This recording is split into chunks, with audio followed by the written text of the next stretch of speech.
All right, Latho, the man himself, Mark Latham, thanks for coming, mate. Dean, always a pleasure, mate, to see you. Can you give me and our audience that might not know who you are a little bit of a background on your history? Well, I've had several lives in politics, which has been my life's work, and grew up in public housing in Western Sydney. Wow. Got involved, sort of a feeling of urban injustice, where I was Green Valley, didn't have facilities that other parts of Sydney could take for granted.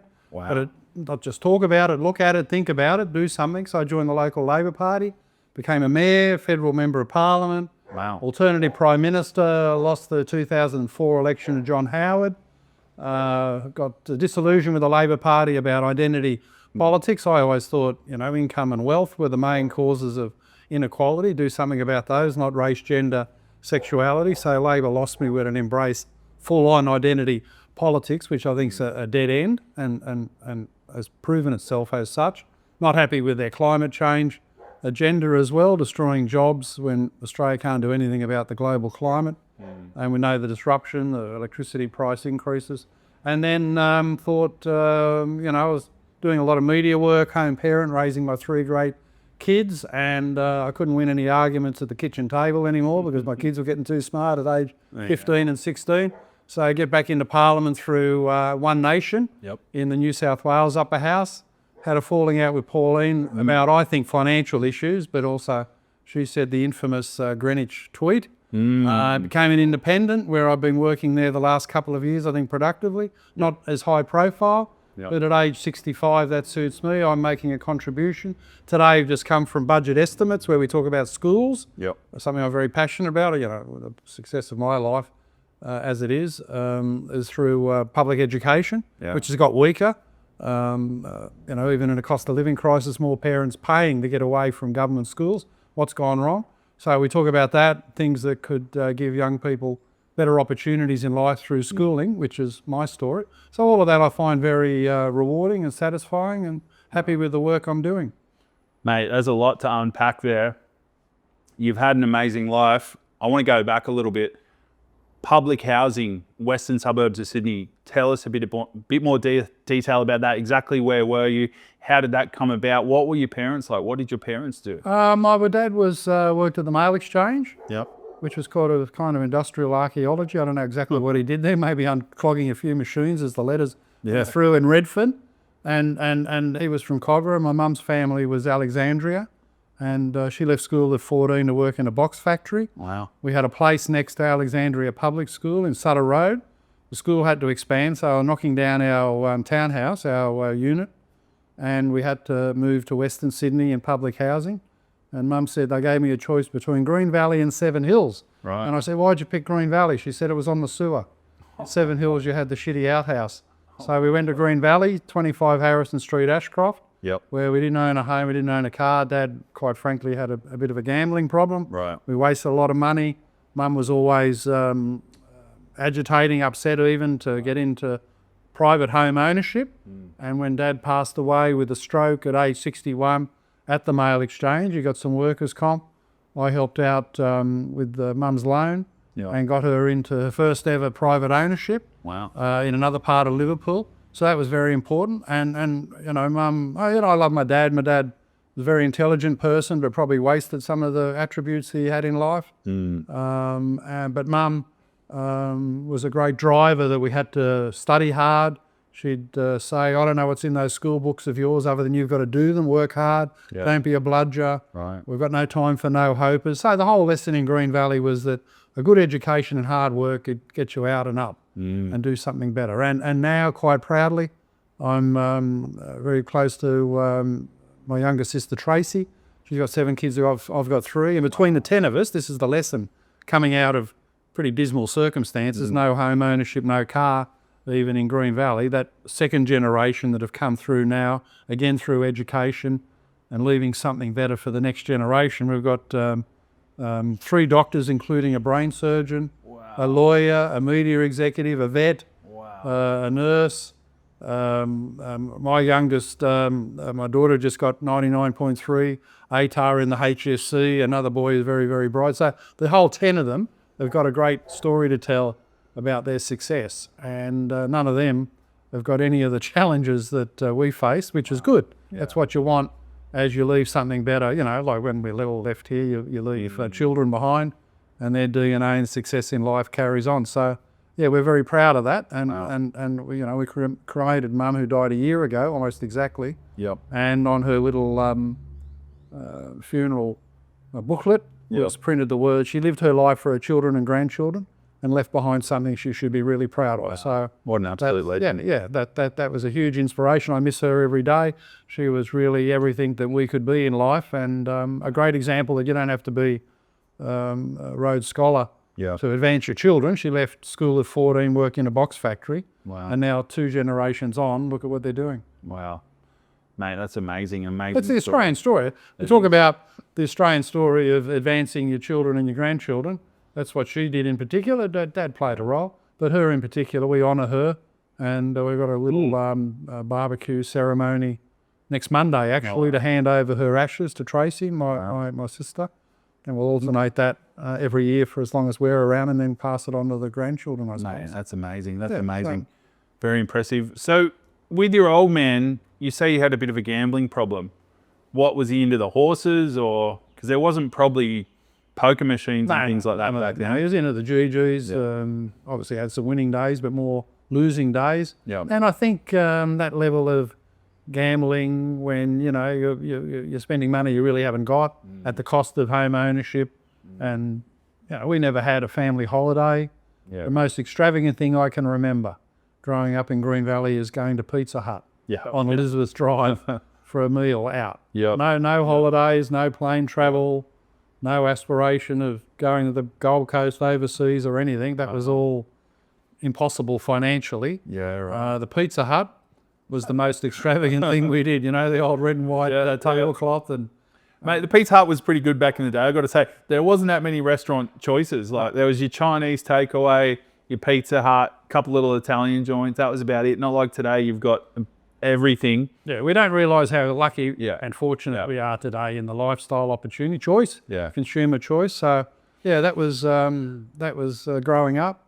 Went to a selective high school, Hurlston, which was great. The teachers there helped me a lot. So pay tribute to them.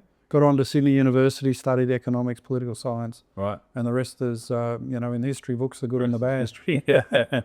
So coming from the western suburbs, mate, I'm from that area as well. My whole family's from Auburn, Lidcombe, that kind of area. My nan was in Regents Park, in Housing Commission. I've got a couple of family members still in Housing Commission out that way.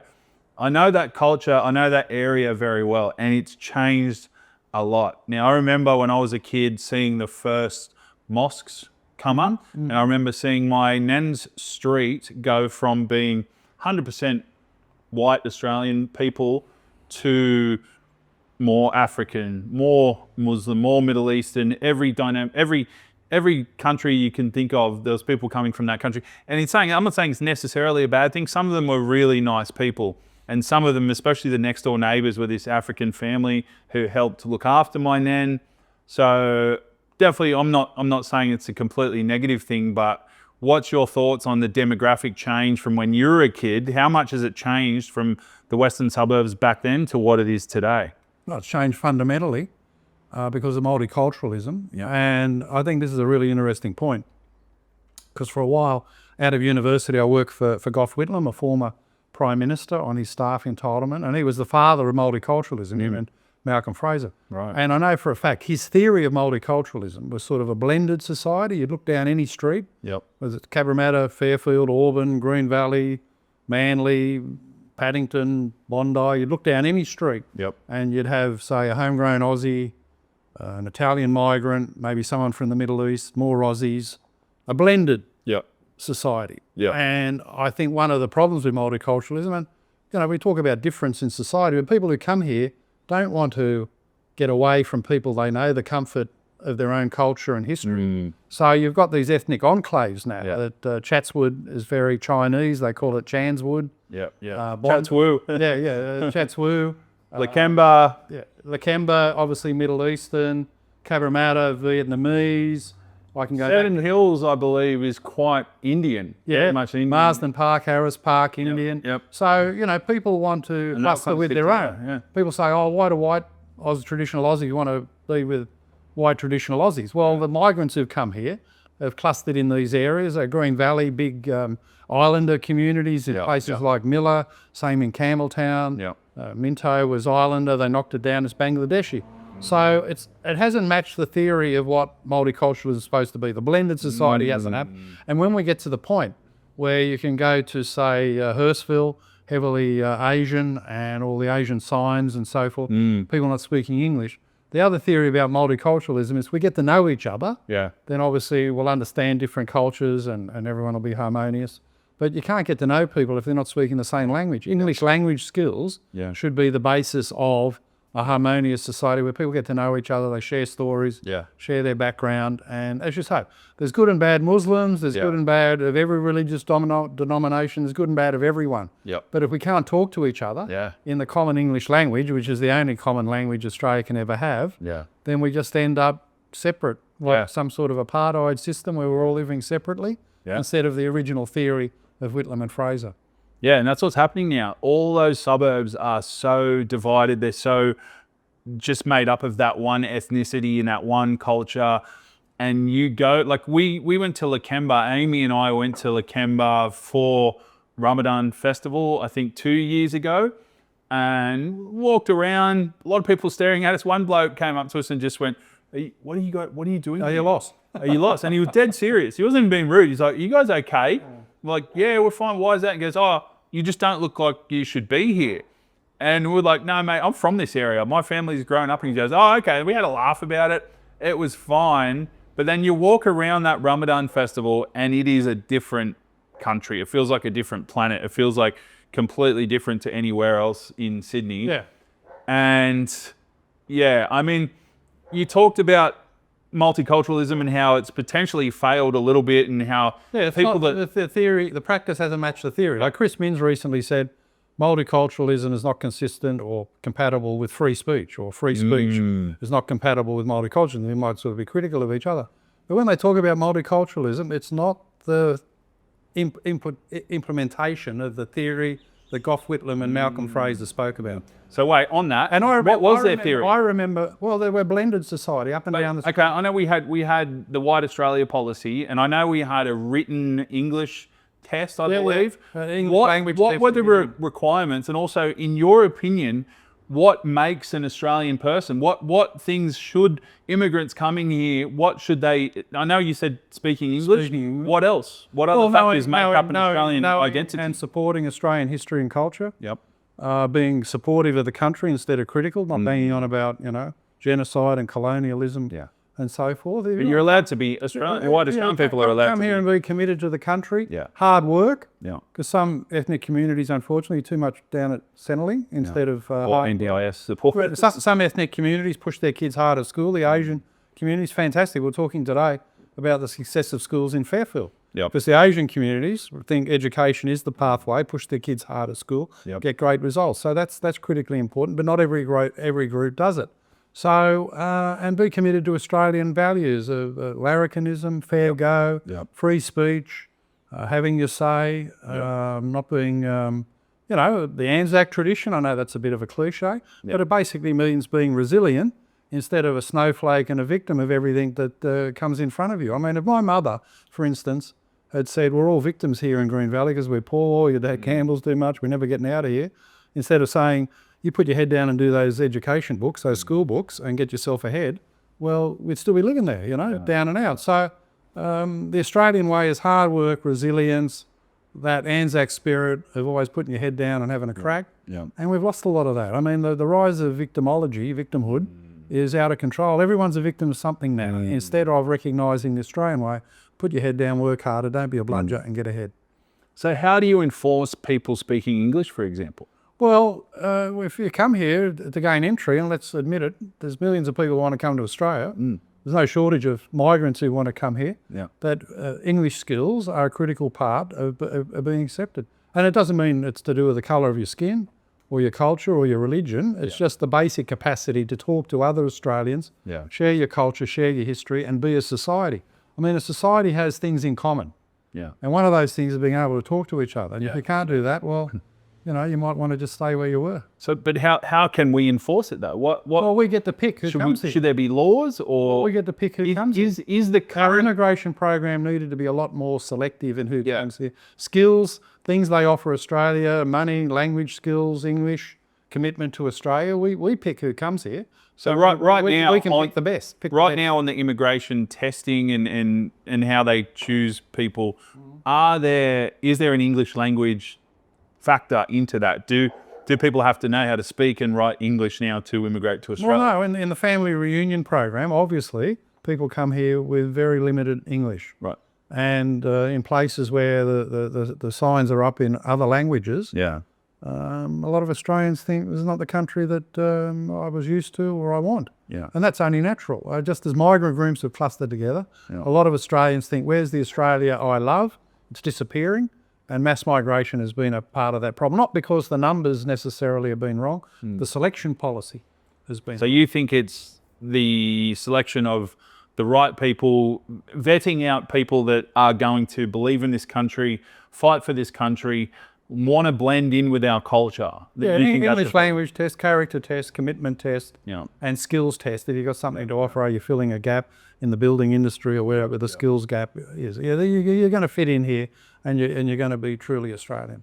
Yeah. So I remember after the Bondi shooting, the government communication, the way they were talking about things, they were very hesitant to say radical Islam was the cause. It seemed like they wanted to dance around that subject and no one really wanted to address that. But you actually did stand up and kind of address that. Well, it's tell obvious. us about that. The two acronyms were inspired by ISIS, Yeah. which is a death cult, taking a morbid, malignant view of the Quran. Yeah. So it took Albanese weeks to say the three words radical Islamic terrorism, but that's obviously what it was. Yeah. And a failing of the security forces not to identify these people, to have them on a watch list, to deny the dad gun ownership, and when they went to the Philippines, seemingly for ISIS training, to know about that with their overseas spy service ISIS, and to ensure when they came back to Sydney Airport, their bags were searched, they were questioning what were you doing there, because they went there to perpetuate evil, and they did at Bondi that night. Mate, I think a lot of people saw you stand up and say those words, and you were one of the only politicians that actually was willing to say it right off the bat. And I think a lot of people respected that you said that. And I would like to say I respected that you said that. And again, like you said before, and like this has been going around in the media lately with Pauline Hanson saying something along the lines of there's no good Muslims. I thought that was silly of her to say. I don't actually believe that. Like when I meet Muslim people, and I meet Muslim people all the time, there's plenty of good Muslim people. Well, Bondi was the classic example. There's two Muslims shooting from the bridge. Arseholes that one of them died, good. Yep. And the other one hopefully rots in prison. Yeah. And there's a good Muslim, Ahmed El Ahmed, who's disarming the bloke and is now an international hero and almost celebrity for doing it. Yeah, exactly. So there's a good Muslim. Yeah. There's two bad ones. Yeah. So just in that one moment at Yep. Bondi, it tells you everything you need to know. Yep. And it's just a silly stereotype to say there's no good Muslims. There's good and bad in every person. There's good and bad in every community. In every religion. So Pauline did come out and say that. I don't know if you saw these comments that she said. Pauline's a bit of I got to say, Pauline's got a lot of attributes, and she's been a fighter, and she's endured over a long period of time. Goodness gracious, she went to jail in politics, falsely convicted. So she's tough and enduring, but she's also a bit of a conspiracy theorist. And she thinks there are triggers in the Quran that will call all Muslims to caliphate. Really? And that's why there can't be any good Muslims, because they'll all be triggered by these things when it's called, the moment it's called through the Quran. Well, I just don't. You don't believe in it? No, I don't. Mate, it's I don't. There's some Muslims who think the Quran, just like the Bible has got things in there we don't believe because they're 2,000 years old and out of touch and out of date. And the Quran's much the same. But some Muslims, unfortunately, and these two Akrams and ISIS, they take some of the literal interpretations in the Quran and turn it into terrorism, radical Islamic terrorism. Yeah, it's an interesting theory about what you're saying, because what I was getting at before is I do think there are good Muslim people, right? There's plenty of them. Hardworking, nice, normal people who are pretty well acclimatized to Australian culture and add value to our community. From the Middle East. Not every Muslim's from the Middle East. I got to know the Fijian Indian Muslim community in Liverpool.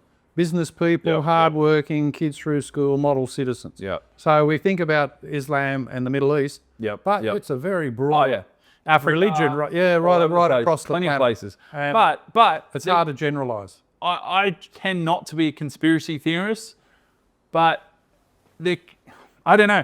I think there could be some truth to the idea that at the end of the day, a Muslim person believes in Islam above everything else.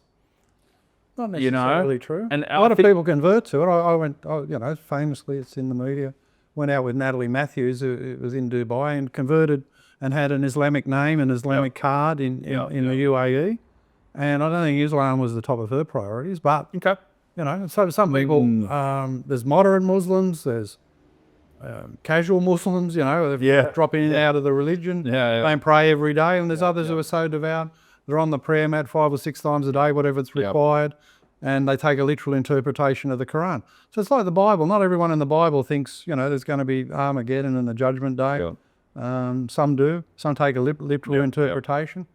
These, I know it is religious books are old, and I know, but in some places inappropriate. But I know, of course, and I believe there's inappropriate stuff even in the Christian Bible, of course. That's a whole other thing. And I think there's conservatives and whatnot that'll try and point out something wrong with Jewish religion or Islam or this or that. Like, they all have things wrong with them, right? So it's silly. What we need to focus on is what are the people practicing that religion acting like today? What's their behavior like today? Yeah. And right now, you do see people from Islam committing more violent acts, such as Bondi. No doubt. So, and the whole focus, Albanese and the security forces the problem here are neo-Nazis. Yeah. Neo-Nazis only come up from Victoria. They're small in number. Anyone who thinks the Third Reich was so successful it needs to be repeated is obviously an idiot.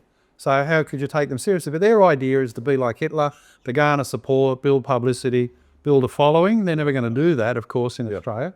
But they're not running around shooting people off the bridge at Bondi, are they? Not really. And then you've got the Lint attack. You've got plenty of other cases of Islamic terrorism all around the world. Bali bombing that affected Australians. There's enough there to say that obviously there's a mutant strain of Islam. The mutant strain of Islam that produces terrorism is the greatest threat to our security. Yep, and they are anti-Western culture. They are anti-Australian culture, and they want to bring down... That's really important. The Athrams went to Bondi, the father and son went to Bondi to die, to their martyrs. They didn't go there to build publicity and support. They went there to find a high-profile target, take it out, and die as martyrs. And I'm sure the son's disappointed that he's still alive and he's going to spend the rest of his life in jail. So, that's an evil intent. Yeah. And you've got to recognise that. But it's not every Muslim. Yeah. Because Ahmed Al-Ahmad's there, the Batman, the Superman. Yeah. Legend. Army. Yeah. Absolute of course. fucking legend. The bravery to do that. Your instinct would be to run, take cover. I'm not here to die, But I know. And it's funny. Incredible. He's really the only bloke that stood up and did it. There was thousands of other men. Although it's a Jewish couple early on. That's true. There was another couple early on. Took them on and got shot. And another bloke. There were many heroes that night, and they don't get enough credit. Ahmed Al-Ahmad, of course, fantastic. Yeah. But that couple who took them on when they got out of their car and got shot, they should have grabbed the gun. And if they'd shot the two bastards, then obviously the whole thing doesn't happen. If you're Ahmed Al-Ahmad in that moment, you've taken the gun off the gunman. You've got him lined up. Are you pulling that trigger or what? Yeah, of course. Yeah. I probably fucking would too. I would have shot him dead, and I probably then would have fucking aimed at the sun. Right. Was he worried though, as the police were gathering, that they would have shot him? The police see him shoot someone, do they think he's the terrorist? Yeah. Is that a factor? Oh, for sure. I think that was a factor. For sure. So, look, it's complicated. It's hard to know how people respond. And it's hard to know how in any of us situation. Yeah. Okay, so back on Pauline then. What do you think about Pauline and her current rise and her current popularity, and what do you see happening in the next 12 months and the next election? I know a lot of people are saying, Pauline's going to be Prime Minister. I know that's a very almost complete long shot. It's not even really possible, but what do you see happening? I see she can have some influence. What's your thoughts on this current rise to popularity with Pauline? Well, it's underpinned by a couple of things. Massive disenchantment with the two major parties, Liberal and Labor. And I think that's a turning point for Australia. We've seen it in the United States with Trump. the UK with Farage, some of the European nations. So this dissatisfaction with old politics, looking for something new. And the Teals coming up as well. Yeah, so the major party vote is dropping all the time. And there's been a surge in support for One Nation because Pauline's recognisable. After Bondi, people would say, well, she warned us about this. Yeah. She knew. So, you know, that's been part of their rise. Recruiting Barnaby Joyce has taken some of the National Party vote over to One Nation. Yep. We've got the Farah by-election and the South Australian state election. So the polls have got an element of protest in them. But I want to see what these real-life election results produce, which I think will be productive for One Nation. But, say in South Australia, the polling actually shows your Labor's going to win 95% of the lower house seats. So people can say, oh, I voted One Nation, but you've got an almost Labor monopoly in South Australian Parliament. So is that really what people want as an outcome? So it's a bit untested. You can be supporting One Nation, but you don't know what the outcome's going to be. And if it helps the Labor Party, it's exactly opposite of what people were hoping under our voting system. So it's got a long way to go.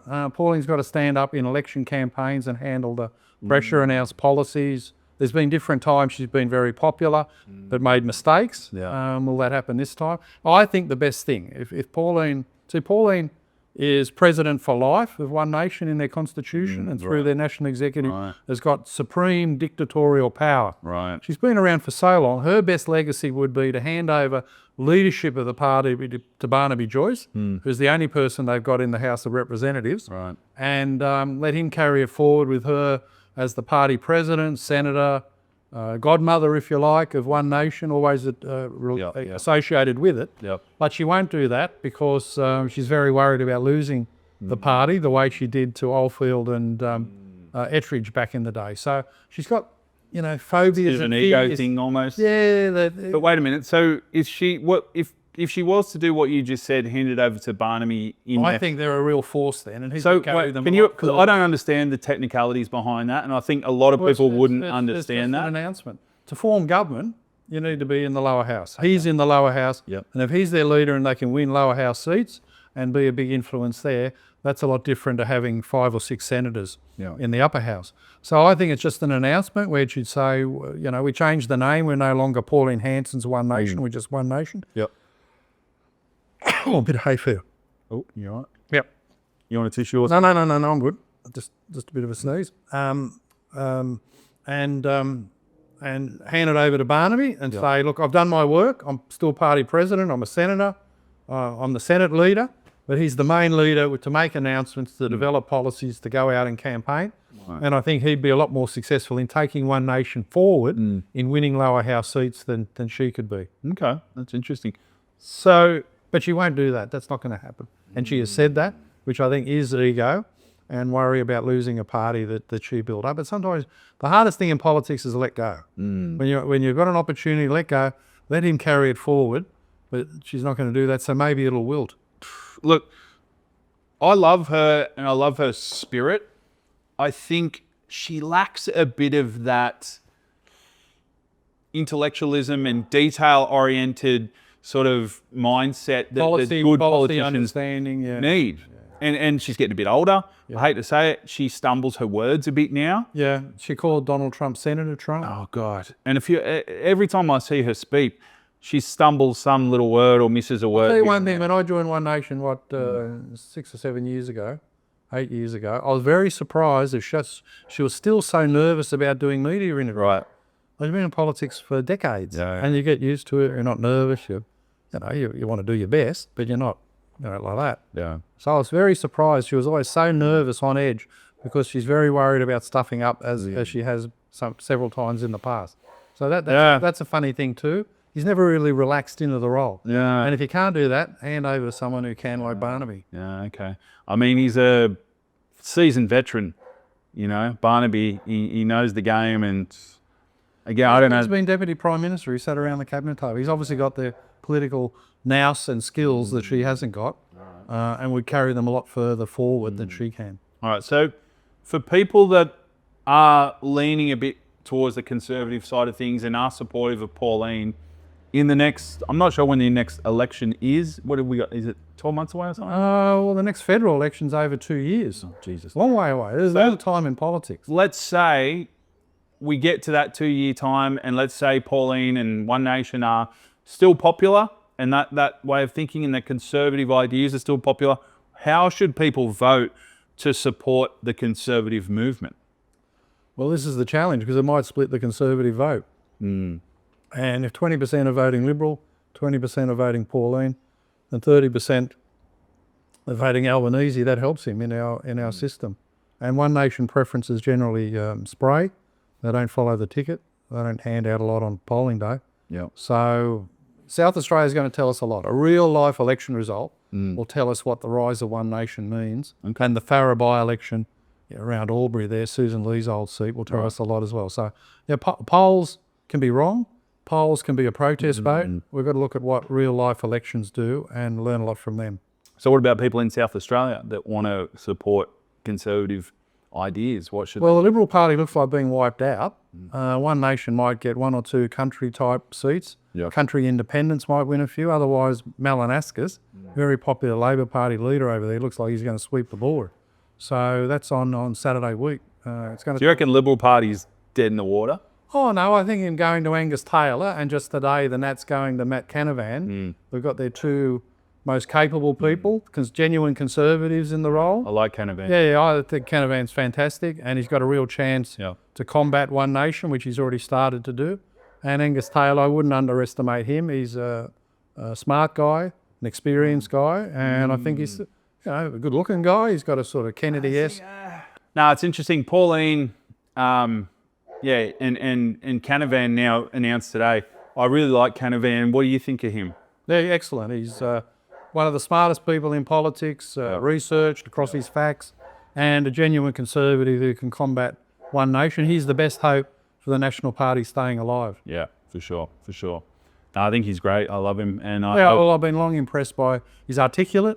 His media performances are always good, and you think, he is good looking, and he looks a bit younger, and he has the ability, I think, to win over younger people. Pauline, somehow she is winning over younger people still. I don't know how. Well, they're disenchanted. Yeah. And she's recognisable. And you're either going to the Teals and the hard left, or the Greens, or you're going to Pauline. Yeah. So politics has started to fragment. Yeah. She's a beneficiary of that. Will it last? We'll just have to wait and see. Yeah. It's an interesting one. I wanted to talk to you about your court case that you've been dealing with. And speaking of freedom of speech and freedom to say things, can you just tell people a little bit about what happened? A lot of people might not know the story. Just give us a little bit of background about what happened and what you've been going through the last few years with all that. Yeah. Well, Alex Greenwich is a gay lefty in the inner city, politically the exact opposite of me, obviously. And there was a rally, a public meeting in Belfield, where well before I got there, some of the parishioners didn't like some trans and gay protesters, and they sorted them out, didn't want them to come back for their festival in a few weeks' time. And there was a bit of a riot on the street. The police had to break them up. And Greenwich the next day... So what was the event? You're in Belfield. This is in the western suburbs of Sydney. Inner west. Yeah. And there's a meeting in the church hall about education type Which church? issues. The Catholic church, Okay. there, the church there that's well established. And I spoke. I was invited to speak about issues like standards in schools, trans in schools, changing the discrimination laws in schools, looking after education achievement in schools. So, it was a regular meeting, rally, hundreds of people there. The parish priest is on the stage. Mothers and grandkids worried about their kids in school. Yep. And unfortunately, before I got there, there was a riot out the front. These gay and trans protesters, sort of maybe 20 years old, were attacked by the parishioners. They didn't want to come out. They kept on turning up at this church. Right, so making a nuisance of them. The LGBTQ trans crew are going to the church as a protest of you speaking or other people. And against the church. Right. And they've been there times before, and they were coming again in a few weeks' time. Right. And the parishioners took it upon themselves to basically say, don't come again, unless you're going to cop it. What nationality were we talking? All these, like who? What nationality? Well, are they're the kind of people? like Maronites, Middle Eastern, not necessarily One Nation supporters. Yeah. But I was there speaking. All of this happened before I got there. Right. And the next day, Alex Greenwich called me a disgusting human being, blamed me for the violence, Right. called on the Premier and the opposition leader to denounce me for something I hadn't done. Yeah. And out of ignorance, he hadn't spoken to the police. So wait, they're He hadn't calling on spoken to me. Yeah. He hadn't spoken to the parish priest. He hadn't spoken to anyone except one of the trans kids. That's all. That was his knowledge base. Right. Blaming me. So this is grossly unfair, and I gave it back to him in pretty graphic terms. This is in what on Twitter or in real life? Yeah, This is all on Twitter. So he's put out a calling me tweet. disgusting. He's put out a Well, tweet. he called a press conference, Right. describing me as a disgusting And he's human being. made the whole press conference about you. Yeah. I look, and I out of ignorance, because I had not done anything Yep. to encourage this, facilitate it, or be involved Right. in this riot and the attack yeah. on the kids. Yeah. I was told the kids were going to be lying across the street, like gluing themselves to the road, like climate protesters. Yep. So park way out the back, which I did at the bowling club, came in the back entrance. I didn't even know this had happened, Right. except you could see some flashing blue lights of the police cars as I drove past the side street. And the police then said, we don't want you to talk. And I said, well, I'm talking because, I mean, you should be protecting my right to speak at the rally, Yeah. not to abandon it all because of something that I'm not involved in. Yep. And the thing went ahead peacefully. I told the people in the audience, express yourself at the ballot box, not through violence. That plays into our enemy's hands. And it was a successful meeting. It took questions, got a standing ovation, went home. And the next day, Greenwich has blamed me for the whole thing. Wow. And said I'm a dangerous person, disgusting human being. So I said, well, maybe other things are disgusting. And then, Dean, I've got to say what I found unacceptable. In politics, you could make hundreds of speeches in the parliament denouncing me, or I can make them denouncing Greenwich. Yep. I think it was a dog act to go outside the parliament, take Climate 200 funding, and launch lawfare against me to try and intimidate me, close me down financially, drive me out of the parliament, bankrupt me, these sorts of tactics. You should handle it person against person in the parliament. That's our forum, instead of going to the legal system to try and rub someone else. So we've fought this. It's under appeal. Hopefully I'll win the appeal and that'll be the end of the matter. But I think it's a really bad trend I think it's that horrible. politicians, instead of making speeches, go to the courts and use outside funding to try and close down your opponent. Can you tell us what you actually said, or you'd rather not? So I'm sure people can go and Google it for themselves. You don't have to repeat. Before the courts, I don't have to repeat. Fair But enough. I gave him a view of what might or might not be disgusting in response to a very vicious, unwarranted, ignorant attack on me. And, you know, growing up in Green Valley, if someone smacks you in the chops, well, you respond. And I did. Fair enough. And I know roughly what was said, and I think it's completely disgusting, like you said, that it turns to lawfare, that you can't just have a discussion about this. Same thing happened to Pauline. He'd had a lash at me, I had a lash back, we both cop it on the chin and move on. And what but you Greenwich is so precious, and they're a protected class. The LGBTQIA2S+, I think they're up to now. So the number precious. 2's in there. So precious. They're protected. They can say anything they want about everyone else. They can denigrate normal, and I hate this word, what is it, cisgender they use, and heterosexual relationship. They're allowed to denigrate and talk shit about heterosexual and all of us normal people, but the 1 minute you push back and give something to them, oh, you're the worst person in the world. well, and to this day, Greenwich and his lawyers and his staff monitor everything I say. Really? And they will monitor this podcast, and there'll be legal letters flying around. Again, taking it outside the politicals. Alex Greenwich, if you are watching this or your staff report it to you, you don't like what I've got to say, stand up in the Legislative Assembly as an elected politician and tell us why. That's how the system should work. Don't involve lawyers and external people and outside funding.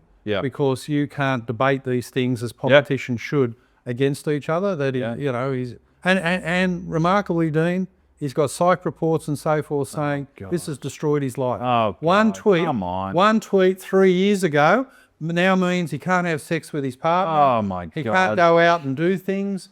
He's become a hermit. All this bull. Because he's going for money. That's why. Well, it's all bullcrap. It's going all for money. So, you know, this is a very bad development that debases Australian democracy and the Australian tradition.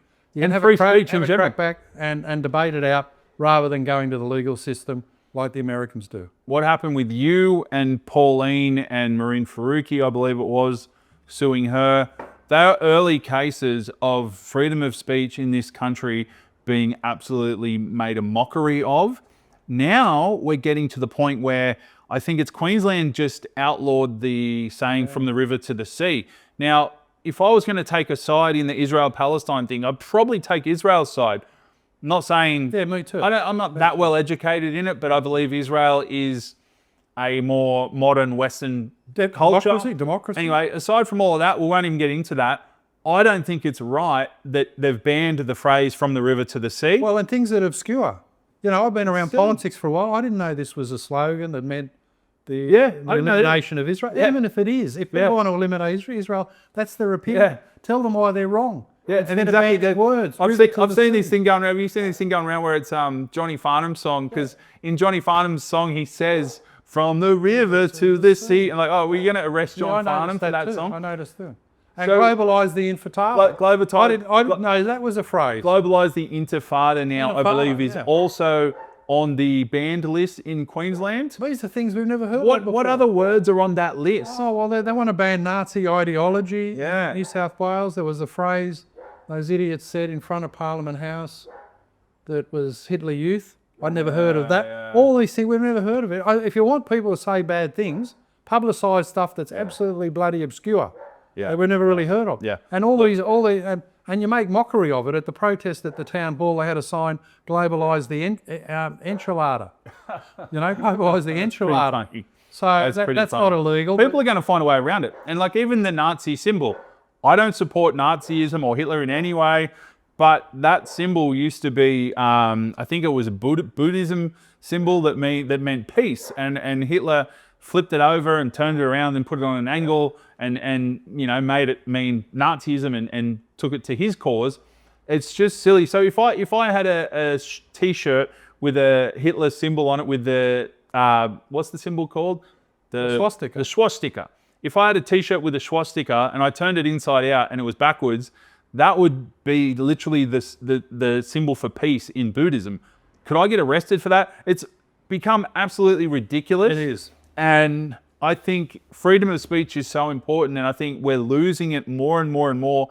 And I think it's really important that your case, that you win. And anyone out there watching this, you need to go and support Latham in this case. You need to support Pauline. We all need to stand up. It's hard for me as a political pundit or influencer, whatever people want to call me. I got to be really careful with what I say now. And that's bullshit. I don't want to have to think about what I can and can't say and how I can and can't express myself. It's affecting everything we do. Oh my God. Even humour, the great Australian tradition of jokes. Yeah. You know, the great John Cleese said, because we joke about the Irish doesn't mean we hate them. We love the Irish. Yeah. Because we joke about three blondes walk into a bar doesn't mean we love three blondes walking into a bar. So, you know, bringing these groups, we call them minorities or whatever you want to call them, into our lives. Yeah. You know, humour is the great medicine in life when you're feeling bad, to laugh. Laughter is a good thing. Yeah. But even jokes are now being banned because they talk about a certain ethnic group. Yeah. They're gendered and all this prohibited language. So when we can't laugh anymore as a society, I think we're just becoming sad sacks. Exactly. We talked about free speech. We talked about Pauline. You asked me just before we came on camera, you asked me about the young lad Tyson. Yeah, Tyson. I've watched a bit of him. From MAFS, and I just interviewed him the other day, and he's just a normal, traditional Aussie bloke. He's a nice guy, very much been attacked in the media for saying some pretty normal things that I think are really positive things about having good family values and working hard. I think completely normal things. And now in this day and age, it's become, I don't know, it seems like there's just this mentality of putting down young men, and especially traditional valued young men, traditional young men that just want to be normal, masculine young men. Why do they have to have a feminine side? There's always, oh, you have to share this or you have to share that. And I know that's something that you're passionate about. What do you think of the state of young men at the moment? Well, a lot of young men are suffering and wondering why they're being vilified when they've done nothing wrong. Yeah. They're being told of toxic masculinity, Yeah. which is just a slur. Like we said earlier on, there's no good Muslims. It's the same slew. There's no good men. Everyone's toxic. And most young men do the right thing. They're being told every man is a potential perpetrator of domestic violence. Yeah. All the evidence shows it's 1 or 2% of men, and most likely men who've done it previously and should have stayed in jail. So that's what the evidence shows. Yeah, and just your average man is a protector of women. I'd take a bullet for my daughter. Yep. My sons would take a bullet for their sister. And their partners. The average man is a protector of women, not a wife basher. Yeah, and these lefties, they want to have their cake and eat it too. So if you're talking about racism or homophobia, the whole idea is, not all Muslims do this or do shootings or do this or do that. But then the opposite, when it comes to men, they don't have that. It's complete double standard. White men in particular. All men are this and all white men are that. And if you have that mentality when it comes to racism and race and homophobia, you should apply that to men as well. And we know the vast majority of men are not wife beaters, not murderers. We know Australia is one of the safest countries in the world, and our culture should be celebrated for being one of the safest places in the world. Yeah, and treatment of women in the workplace, in the home, is a mile ahead of our great-grandfathers. You go back a long time ago, obviously, some things weren't as harmonious as they are today. Yeah, I think we needed to progress. And young white men are asking, I've got skills, I've got qualifications, why can't I get a job in the public sector? When the employment policy is to employ anyone except a young white man, no matter how talented he is. Yep. So why don't they then turn around? Of course they turn around and say, why is society against me when I'm trying to do the right thing? Yep. And they talk about young mental health for these guys. Well, if you load people up with all these false accusations, of course they feel unwell about themselves and they have some mental health issues. So Kelly Sloan, the opposition leader in New South Wales, said that young male health is an issue. Well, of course it is, when society is turned against them basically for no reason. And if you want to encourage someone to do the wrong thing, vilify them unnecessarily, and maybe they will turn against society just out of spite. So all of it's counterproductive. It's unfair. It's gross. And we are vilifying a generation of young men who don't deserve it. Yeah. We should be encouraging them to do the right thing, and in 99% of cases they are. Yeah. So it's become a national sport with these lefties. Yeah. Where do you think this has come from? Where's it come from? Well, identity politics. Where's that come from? It's not your character. It's not your skills. It's not your contribution to society. Where did that all bullshit come from? I think where identity politics, which is a focus on race, gender and sexuality instead of character, really came from the elites wanting to prove that they too had suffered something, that they too were victims in society. How do you mean? Well, take someone like Alan Joyce, very successful businessman, ran Qantas. He would say, I'm a victim of discrimination because I'm gay. Alex Greenwich would say it. He's a European prince. He comes from a Georgian heritage. It's very privileged. Went to the best schools, family-run businesses and so forth. How can he prove that he too is discriminated against? Well, it's got to be on the basis of his sexuality. It can't be on the basis of income, wealth and family background. So to prove that I too have been a victim of injustice, this is where identity politics came from. And I think it's the biggest load of bullshit, the biggest load of crap, self-fulfilling for these people. Yeah, it's a good point, because you've got to call it out for what it is. There's some value or some coolness in being a victim. It's like what they saw these other groups that were victims around them, and they wanted to be like them. Yeah. During the Eastern Suburbs dinner party, how do you prove that you too have suffered injustice? It's on the basis of my sexuality. It's on the basis of my race. It's on the basis of my gender. When you talk to women in the workplace, they say, who's the one person trying to hold you back? It's another woman, not the man. So all of these identity characteristics, which you can't do anything about, you're born that way, have become a proxy for proving that you too suffer from injustice, even though you're quite privileged in terms of income and wealth. Yeah, mate, and it's ridiculous. You and me would know, being straight white males from the western suburbs of Sydney, we don't have any special privileges.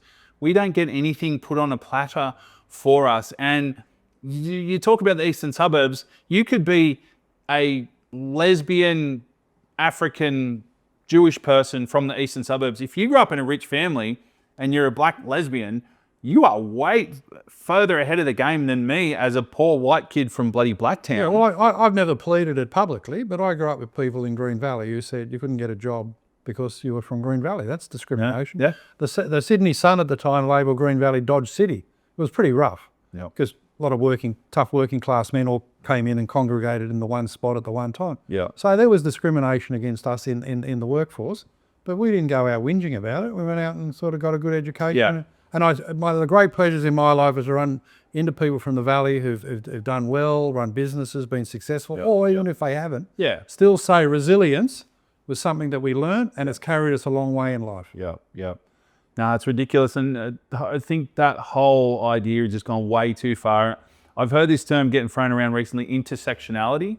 I don't know if you know that term. Yeah, it's the intersection of all the identities. Oh my Which God. means you're mega injustice, you're mega discriminated against. Well, what it means to me is... But even if you're super rich, your life's a misery because you're the black lesbian woman. Yeah, I saw some post on some feminist website the other day and it said something like, if your feminism doesn't involve intersectionality, it's just white supremacy. And I'm just there going, this is the dumbest thing. When you break down the idea of intersectionality, it means, oh, well, if I'm black, I'm a bit disadvantaged. If I'm a lesbian, well, that's even more disadvantaged. And then if I'm a woman, even more disadvantaged. What it all adds up to is discrimination against straight white males. Yeah, of course. Yeah. So they're just going, well, if I fill any of these boxes of so-called minority check boxes, then I should be given special benefits and special consideration. Yeah. And what's the outcome of that? Well, there's one group left that doesn't get any special consideration, straight white males. So that causes discrimination. And resentment and bitterness and mental illness. So the whole thing that you were trying to avoid the whole time, discrimination, you're amplifying it by enforcing this ridiculous idea of intersectionality. Exactly. Oh. And it defies what the left used to say about these issues in the 1970s. Yep. That look through race, gender and sexuality. They're irrelevant. Judge a person by their character. Martin Luther King, don't judge me by the colour of my skin. Judge me by my character and contribution to society. Yep. That was the left ethos. That's now totally turned 180 on its head to the disadvantage of fairness in society. It's an amazing transformation. And I think it's underpinned by evil and wrongness. And it's the point where I broke from the Labor Party because I just couldn't accept that that's something that you could go out there and try and sell. Yeah, I've noticed recently in a lot of job applications, a friend of mine's going for a job right now with the ABC, and he's a straight white male, and it says on the application, we prefer if you're Aboriginal, Torres Strait Islander, gay. Basically, it says you got no chance if you're a straight white male, and he's a very qualified person. He's highly qualified for the role, and I'm just like, you got no chance. You got no chance. We used to ignore skin colour, gender, sexuality. And the only way you can have a successful society, what I was always taught as a young person, just judge people as you find them. You know, judge them as people on you find them. Don't engage in what we now call identity politics. I think it's just a poison that's fragmented our society in terrible ways. They talk about social cohesion. How can we be socially cohesive if everyone's judged by how they look? It's sort of like a primitive characteristic. You judge people by how they look instead of how you find them and what they do in society by way of contribution. That's a good point. It's almost like a form of racism. Well, it's like feudalism. The people are kept down because you're not part of the aristocracy. You're stuck there because of your family and your background rather than your skills, your merit, your attributes. No, it's wrong. So you talk about social cohesion. There's been a lot of talk about that with Alba and whatnot. We go back to October 7. That attack happened on Israel. And then on the Opera House steps, you see these thugs, the pro-Palestinian thugs come in yelling, "Gas the Jews." I believe they were yelling, "Gas the Jews." Some people will say, oh no, it was "Where the Jews," "Where's the Jews," whatever. I think they were saying "Gas the Jews." They were burning the Israel flag. They were starting this massive protest. And this is before that group got their story straight and changed it to, no, we're not against Jews, we're against Zionists. So that's the line that they also, oh no, we're not anti-Semitic, we're not against Jews, we're just against Zionism. Remember, that was before this. They did this protest the day after the October 7 attack. Israel had not retaliated yet at this point. So those guys are on the steps of the Opera House causing chaos, bringing our country to shame as far as I'm concerned. And this whole city is just in chaos. And these people have been allowed to get away with that. The police did absolutely nothing. If anything, the police protected them. Since that day, there's been protest after protest after protest after protest. Albanese and Wong have pretty much supported these protests, pretty much sort of thrown their support behind the whole movement in a lot of ways. That movement has taken over a lot of young people's minds, a lot of the left, Albo's talking about social cohesion, and then we skip forward to the Bondi massacre. All those people killed for no reason, and then everyone kind of just goes, well, we knew this was going to happen. Yeah, well, the acronyms were inspired by ISIS, much more than protest marches. I don't think they were involved. You don't think Albo has some responsibility for the Bondi attack and leading up to it, the lack of action of the police, the lack of action of New South Wales, ASIO, the intelligence forces? I agree with that. And the hate preacher in Bankstown who converted the younger Akram, Naveed Akram, to the dark side.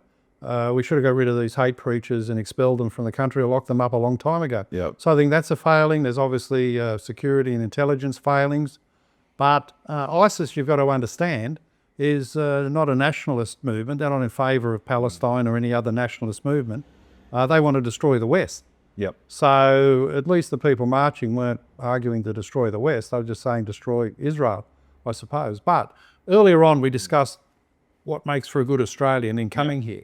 Well, one thing is don't bring your conflicts, your hatreds, your religious bitterness and division to Australia. And what was horrible about that night at the Opera House is their response was to automatically bring all those problems from the Middle East here, instead of saying, well, we're lucky to be here. Exactly. We've won the lotto to be here. And I found that most disturbing. And the marches, I suppose, too, that people can't let go of these hatreds and divisions and sectarianism on the other side of the planet. And that just shows you a failing in multiculturalism. Yeah. That they're coming here, for Christ's sake, commit yourself to Australia instead of reliving some of the worst things in history from the other side of the world. Yeah, I agree.